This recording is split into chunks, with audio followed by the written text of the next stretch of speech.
प्यारे बच्चों नमस्कार। मैं कृष्णकांत त्रिपाठी अपने चैनल में आपका स्वागत करता हूं। कक्षा 12 गणित में हम लोग कर रहे हैं बोर्ड परीक्षा की तैयारी। उसमें एरिया अंडर द कर्व्स का ये लास्ट वीडियो है। इसमें आपके सभी इम्पॉर्टेंट क्वेश्चंस हो जाएंगे और वीडियो के लास्ट में मैं कुछ 8 नंबर के इम्पॉर्टेंट क्वेश्चंस भी बताऊंगा। पहले इनको हल कर लेते हैं सवालों को। दिखाइए कि परवलय वाई स्क्वायर बराबर 4x का इसकी नाभिलंब जीवा से घिरा क्षेत्रफल 8/3a² होगा।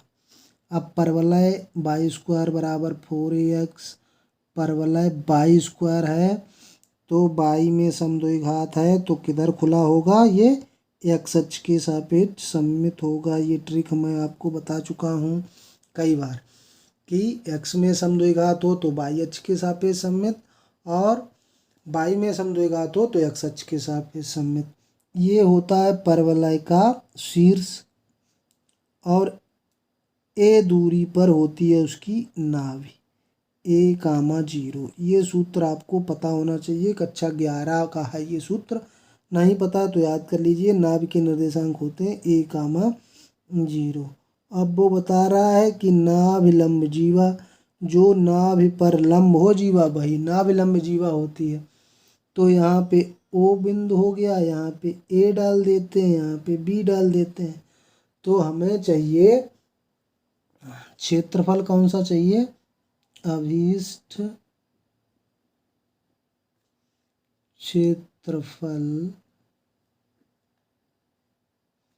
बराबर क्या है, OABO। OABO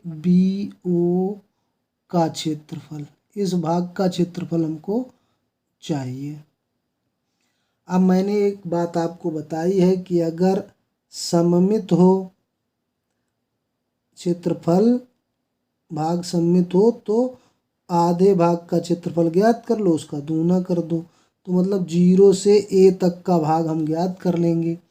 तो बराबर हो जाएगा 2 गुणे, यहाँ पे एक बिंदु डाल देते हैं C, OACO का क्षेत्रफल। ये कैसे निकल आएगा, 2 गुणे 0 से a लिमिट हो गई हमारा और x की लिमिट हमने ली है तो y dx होगा। 2 0 से a, इससे y का मान बता दो, 4 का वर्गमूल 2, a और x का वर्गमूल √x हो जाएगा। 2 ये बाहर निकाल लें तो 2 दूना 4 हुआ, √a भी तो कांस्टेंट है, ये हो गया x की घात 1/2। अब ये समाकलन तो आपको करना आ ही गया होगा। x की पावर जितनी होती है उसमें 1 जोड़ देते हैं, 1/2 में 1 जोड़ेंगे 3/2 और उसी संख्या यानी कि n+1/n+1 3/2 से भाग हो जाएगा 0 से a। अब 2/3 हो गया, ये ऊपर जाएगा, 4 दूनी 8a/3 और बचा क्या, a की घात 3/2, ये रख दें। तो a की घात 3/2 का मतलब क्या हुआ, डेढ़ घात होता है 3/2, मतलब 8a/3, डेढ़ घात मतलब 1 घात और आधी घात। तो ये हो गया 8/3, ये √a था, यहाँ पे √a लिखेंगे ये। तो √a का गुणा a और a का गुणा a²। तो ये इतना सिद्ध करना था, ये प्राप्त हो गया हमें इतना वर्ग इकाई। सवाल समझ में आया है तो वीडियो को लाइक ज़रूर कर दीजिए। चैनल को अभी तक सब्सक्राइब नहीं किया है तो सब्सक्राइब कर लीजिए, क्योंकि ये अकेला चैनल है जिस पे आपको बोर्ड परीक्षा के लिए इम्पॉर्टेंट सवाल मिल रहे हैं। दूसरा सवाल है, उस क्षेत्र का क्षेत्रफल ज्ञात कीजिए जो x बराबर 0 एवं x बराबर 2 पाई के मध्य वक्र y बराबर cos x से घिरा हुआ है। अब इसके लिए आपको cos x का ग्राफ पता होना चाहिए। ग्राफ पता क्या होना चाहिए, दिमाग में थोड़ा इनके मान अगर होने चाहिए काश के, तो आपको पता है कि काश जीरो का मान, जैसे एक्स का मान काश एक्स है, एक्स का मान जीरो रखेंगे तो एक मान प्राप्त होगा वाई का, तो यानी कि एक से शुरू होगा। और 90 पे जब हम आ जाएंगे पाई/2 पे यहाँ, तो जीरो हो जाएगा। पाई/2 से फिर कहाँ तक जाएंगे, ऐसे फिर जाएगा और फिर ऐसे जाएगा। इस तरह से cos x का ग्राफ जाता है। ये समझ में आ गया कि जीरो पे यहाँ पे एक मान होता है, 90 पे इसका मान जीरो हो जाता है, पाई पे मान कितना हो जाता है -1, तो नीचे की तरफ जितना ऊपर गए उतना नीचे चले जाए, -1, यहाँ पे पाई होगा बिंदु। फिर 270 यानी कि 3π/2 पर फिर जीरो हो जाता है, और हमसे 2π तक पूछा गया, यहाँ पाई, यहाँ पे 2π हो जाएगा 360, यहाँ पे ये होगा 2π, ये पाई पे -1 हुआ, 2π पे +1 हो जाएगा। तो ये एरिया जो है वो हमको चाहिए। समझ में आ गया ग्राफ, इतना। अब ग्राफ जब आपने पढ़ा होगा तब आपको बताया गया होगा कि एक्स अक्ष के ऊपर का ग्राफ धनात्मक, नीचे आ जाए तो ऋणात्मक, ये होता है मान। तो इसका क्षेत्रफल अगर हमें चाहिए, अभीष्ट क्षेत्रफल, अभीष्ट क्षेत्रफल क्या हो जाएगा, 0 से पाई/2 ऊपर है तो cos x dx धनात्मक रहेगा। फिर एरिया ऋणात्मक होता नहीं है, या तो मॉड में लिख लो या पहले ही से माइनस कर दो। पाई/2 से कहाँ तक, 3π/2 तक नीचे है, 3π/2 तक cos x कैसा है, ऋणात्मक है। फिर 3π/2 से 2π तक, फिर कितना रहेगा, 3π/2 से 2π तक कैसा है, धनात्मक है। बस आ गया आंसर। cos x का समाकलन क्या होता है, sin x, cos x का अवकलन माइनस होता है sin x, और समाकलन प्लस होता है।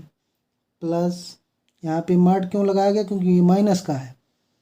अब cos x का यहाँ पे लिखेंगे, फिर sin x,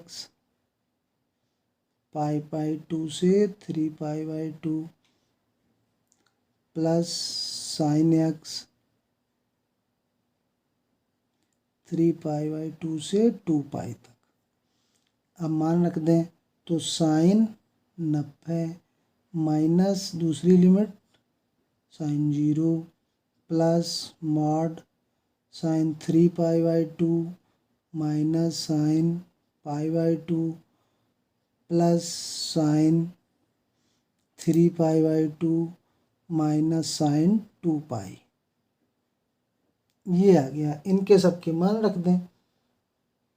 sin 90 का मान कितना होता है 1, 0 का मान 0, sin 180,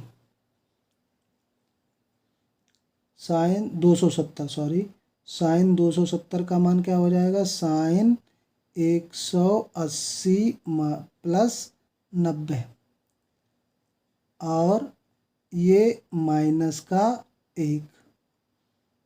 फिर यहाँ भी उतना ही है, sin 180 प्लस 90 और माइनस sin 2π, यानी कि sin 360 का मान 0 होता है।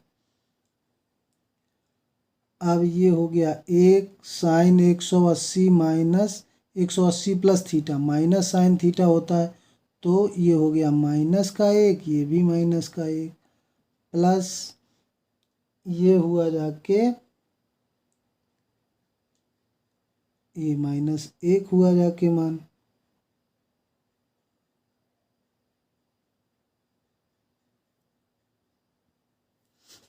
यहाँ पे हमने गलत लिख दिया है, ये अपर लिमिट 2 पाई थी तो इसको प्लस कर देते हैं, और ये लोअर लिमिट 3 पाई/2 था, यहाँ पे माइनस कर देते हैं।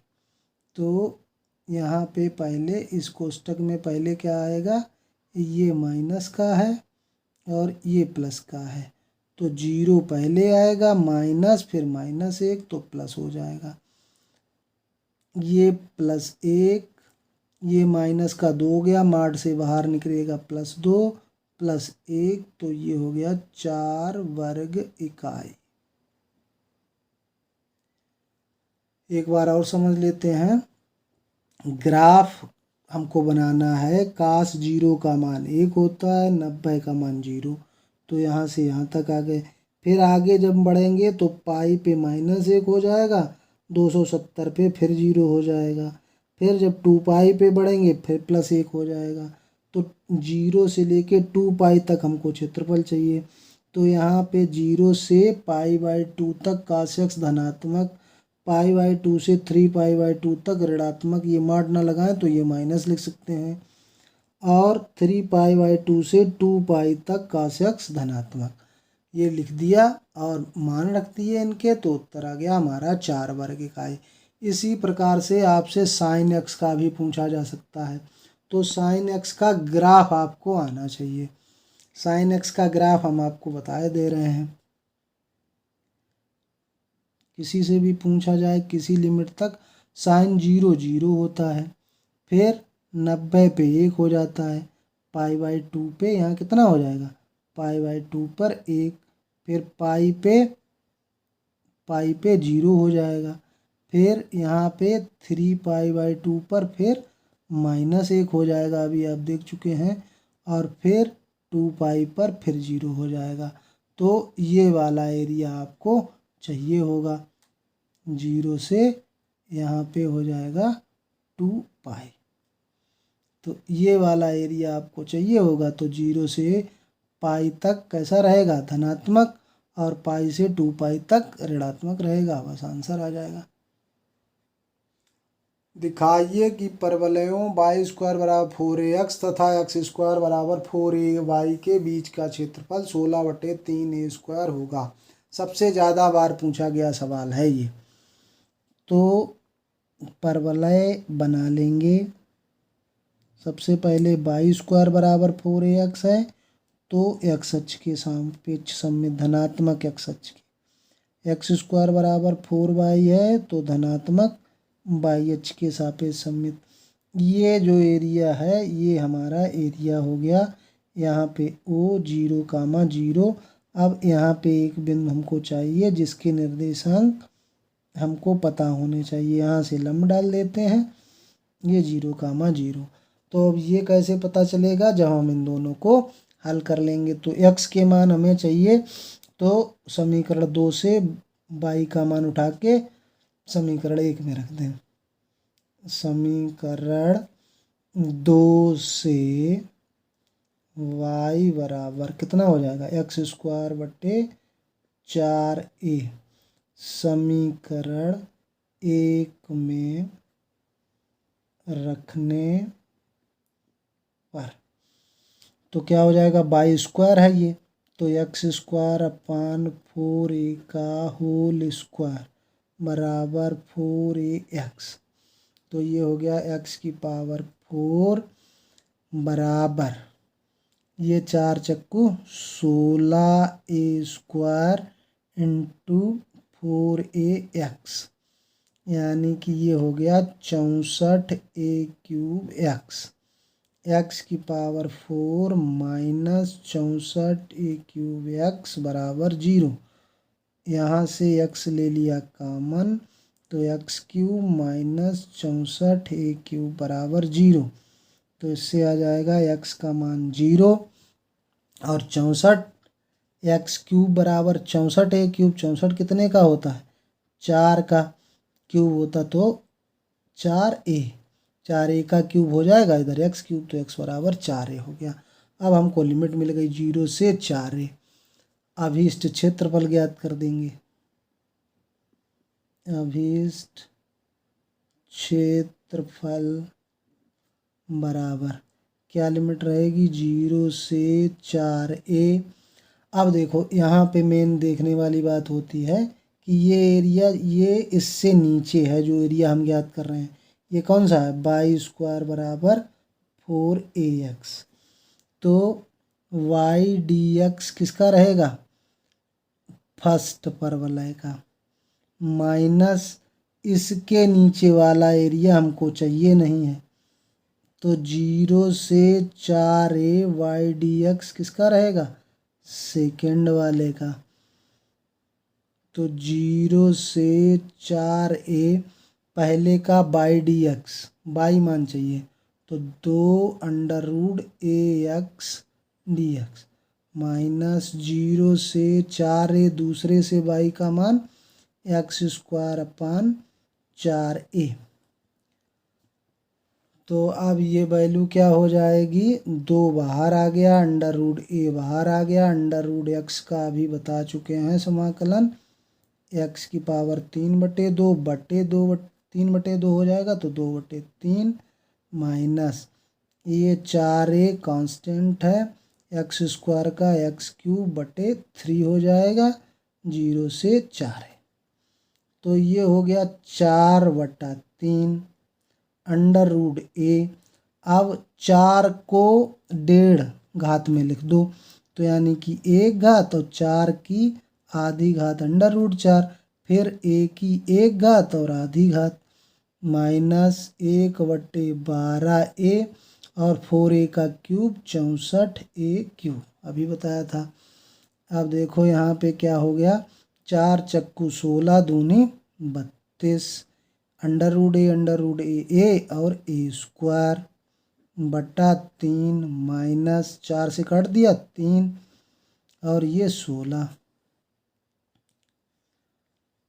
तो 16a² रह जाएगा, एक कट गया a² बटा 3, 32a² से 16a² गया तो 16a² बटा 3 वर्ग इकाई।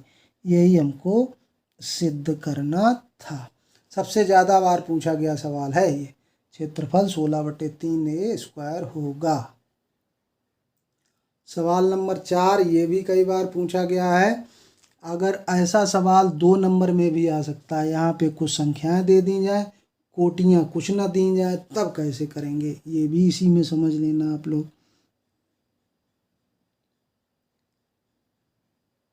दीर्घवृत्त कैसा होता है इलिप्स मतलब अंडाकार आकृति होती है, ये दीर्घवृत्त हो गया। दीर्घवृत्त में 2 नाभियाँ होती हैं, एक होता है AE, 0 एक होता है -AE, 0। अच्छा यहाँ पे ये किधर बड़ा बनाएंगे किधर छोटा बनाएंगे ये भी ध्यान रखना। अगर a² बड़ा है तो इधर बड़ा रहेगा, तब इसके निर्देशांक होंगे A, 0 और -A, 0, यहाँ पे a डैश होता है। अगर b बड़ा हो तो ऐसे बनाना है इस तरफ से, तो b, 0, b और ये होता है b डैश 0, -b। तो इस पे सवाल आ सकता है। मान लो x² अपान 16 y² अपान 9 दे दिया का क्षेत्रफल ज्ञात कीजिए, तो क्या करेंगे यहाँ पे तो 0, 0 होता है, तो 0 से 16 अगर होगा तो यहाँ तक कितना बनेगा ये 4, 0 से 4 तक और पूरे चाहिए तो 1 भाग का क्षेत्रफल निकाल लो और उसका 4 गुना कर दो, क्योंकि ये 4 भाग है, ऐसे निकल आएगा। यहाँ पे हमसे सिर्फ कहा गया x बराबर 0 x बराबर AE, तो अभीष्ट क्षेत्रफल इसमें इतना नहीं बताना था, लेकिन ये दूसरा कोई सवाल आ जाए उसके लिए कॉन्सेप्ट बता दिया आपको। 0 से AE और क्षेत्रफल क्या होता है बाई dx, अगर x की कोटियाँ दी हैं 0 से AE। अब यहाँ पे x² का मान चाहिए, y² अपान b² अगर हम निकालते यहाँ से तो 1 - x² अपान a² होता, यानी कि a² - x² अपान a²।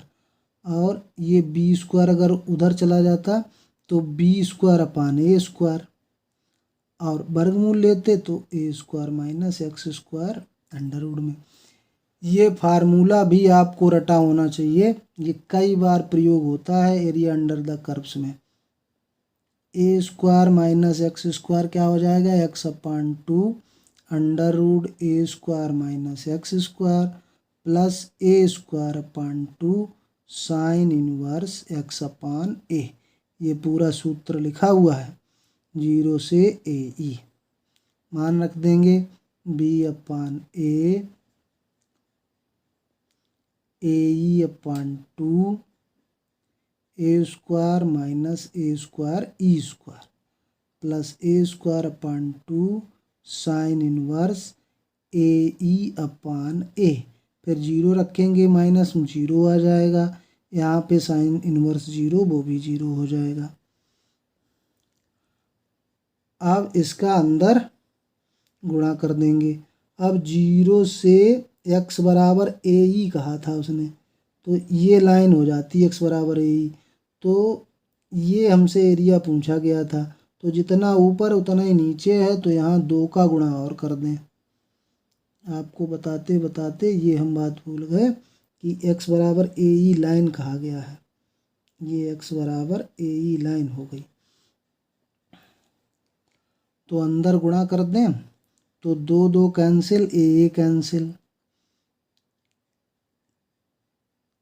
तो ये क्या बचा,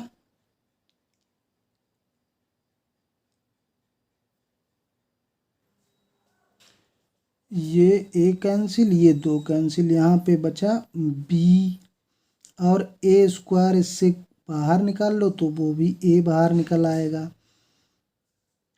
ए बी और ई under root 1 minus E square.